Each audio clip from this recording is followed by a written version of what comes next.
اعوذ باللہ من الشیطان الرجیم بسم اللہ الرحمن الرحیم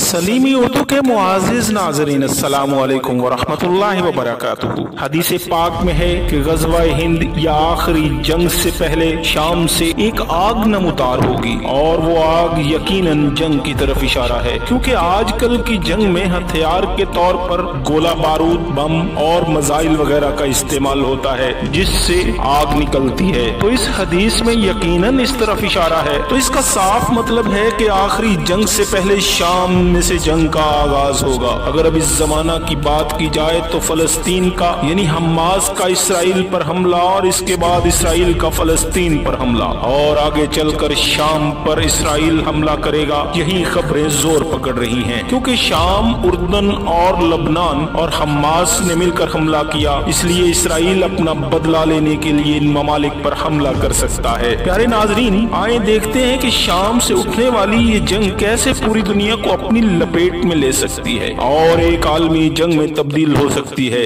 جس کو ورلڈ وار 3 کا نام دیا جا سکتا ہے۔ اہل نظر علماء کے نزدیک اب امن ناپید ہو جائے گا اور ہم سب کو ایک طویل اور صبر آزما جنگ اور خون ریزی کی طرف بڑھنا پڑے گا۔ اس وقت ہمارا گزر دور فتن سے ہو رہا ہے، یعنی فتنوں سے بھرپور زمانہ۔ نبی پاک صلی اللہ علیہ وآلہ وسلم نے فرمایا تھا کہ تم پر 4 فتنے آئیں گے۔ پہلے فتنے میں خون ریزی کو حلال سمجھا جائے گا، اور دوسرا فتنہ اس میں خون اور مال کو حلال سمجھا جائے گا، تیسرے فتنے میں خون، مال اور شرمگاہوں کو حلال سمجھا جائے گا، اور چوتھا فتنہ جو کہ بہرا، گونگا اور اندھا بھی ہوگا، اور ان تمام فتنوں پر بھاری اور چھا جانے والا ہوگا، اور وہ سمندر کی موجوں کی طرح ٹھاٹھے مارتا ہوا آئے گا، اور لوگ اس فتنے سے تو بالکل نہیں بچ پائیں گے۔ پیارے ناظرین، اگر دور حاضر کو دیکھا جائے تو یہ پرفتن دور ہے۔ لوگوں کے مال اور خون کو حلال سمجھا جانے لگا ہے۔ خون ریزی، چوری اور ڈکیتی کی بڑھتی ہوئی وارداتیں اور بے حیائی عام ہو چکی ہے۔ عورتیں اپنے اجسام کو ڈھانپنے کی بجائے اپنے جسم کی نمائش کرنے پر فخر کرتی ہوئی نظر آتی ہیں۔ اور چوتھا فتنہ جو دجال پر مشتمل ہے، یہ فتنہ ملک شام اور عراق کو ڈھانپ لے گا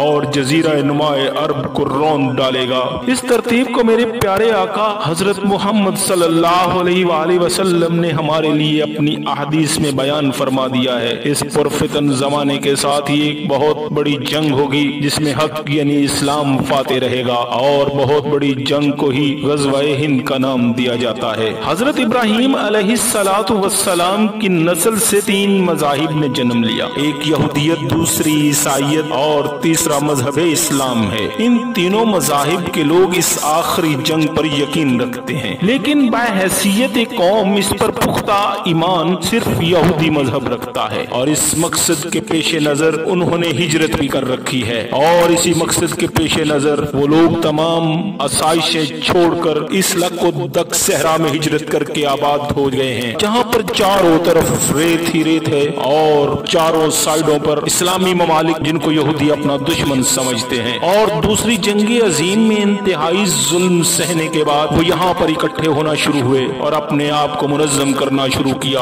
اور ایک خالص مذہبی ریاست کا قیام عمل میں لایا گیا، اور انہوں نے تورات کو اپنا آئین مانا۔ بہت کچھ ہو جانے کے باوجود وہ اسرائیل سے ہلے تک نہیں، وہ اب بھی اپنے مشن کے لیے دنیا کے مختلف کونوں سے یہاں آ کر آباد ہو رہے ہیں۔ یہاں پر ان کا مقصد کاروبار کرنا یا پرافزا مقام پر مال و دولت خرچ کرنا نہیں، ان کا صرف اور صرف ایک ہی مقصد ہے، اور وہ ہے بہت بڑی عالمی جنگ۔ وہ اس بہت بڑی عالمی جنگ کے لیے یہاں پر منظم اور اکٹھے ہو رہے ہیں، اور وہ اس بات پر یقین رکھتے ہیں کہ ان کی حکومت قائم ہوگی اور وہ پوری دنیا پر حکمرانی کریں گے، جس کا مرکز یروشلم ہوگا، جہاں ان کا مسیحا دجال ہوگا، اور وہ ہیکل سلیمانی دوبارہ تعمیر کریں گے، اور اس کے بعد وہ اپنا عروج دیکھیں گے۔ آقا علیہ